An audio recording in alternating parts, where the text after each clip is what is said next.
Если у вас физкультура любимый предмет, это вовсе не означает, что отличная учеба не ваш конек.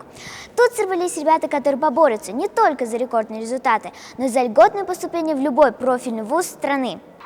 Добро пожаловать на региональный этап Всероссийской олимпиады по физкультуре. Олимпиада состоит из теоретической и практической части. Мы на сдаче нормативов. Парни и девушки выполняют задания отдельно. У них даже упражнения отличаются. За происходящим следит экспертный совет, сторонние наблюдатели, а камеры фиксируют, чтобы в случае спорных моментов можно было прибегнуть к записи. Но такие случаи редки, ведь все участники Олимпиады подготовлены на 100%. Какие требования должны у спортсмена? В первую очередь это белые носки, после чего черный низ, желательно это велосипедки, белый верх, белый, можно в купальник использовать, любой, гимнастический. И обязательно это собранные волосы, без каких-либо украшений. Расскажи про теоретическую часть. В теоретической части около 20 вопросов. Первая часть это идет тестовая часть, там буквально 6-10 вопросов. После тестовой части идет вопросы в открытой форме.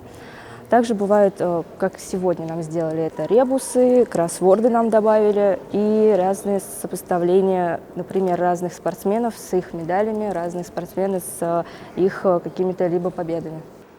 В практический тур входят задания из 3 разделов: гимнастика, спортивные игры, баскетбол, волейбол, футбол и легкая атлетика. А пока давайте узнаем, на что нужно делать упор, если вы нацелены на участие в такой олимпиаде. Например, на следующий год. Вероника, какие задания на республиканском этапе? У нас идут комбинации, где включаются колесо, мостики, перевороты, стойки на руках, на голове и руках. Бывает равновесие.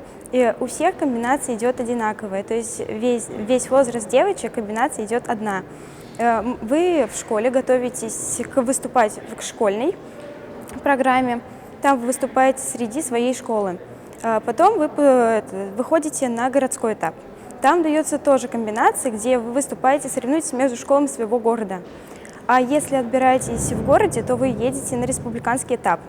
Сколько у тебя было соперниц? В городском этапе у меня были соперницы 9-11 классы. Там я сражалась с ними. И мне давалось это, конечно, тяжело, но я победила. Я приехала сюда, здесь было 50 человек. Я старалась, писала теорию на максимальные баллы. Делала упражнения, старалась не накосячить нигде. Выступала в городе, тоже было тяжело, но мы справились. Участвовать в Всероссийской олимпиаде по физкультуре можно уже с 5 класса и вплоть до 11. Среди школьников у нее достаточно неплохой рейтинг – 6,5 баллов. А в дальнейшем, возможно, и повысится, ведь Олимпиада считается молодой. Впервые ее провели в 1999 году. По меркам олимпиадного движения это всего ничего. Возможно, кто-то из них будущий крутой тренер или спортсмен. Запомните их, еще увидим, но они пока думают о другом. Лучшие из них отправятся на всероссийский этап, там и определят достойнейших. Лилия Гельмутдинова, Рамазан Мусин, специально для Горы новостей.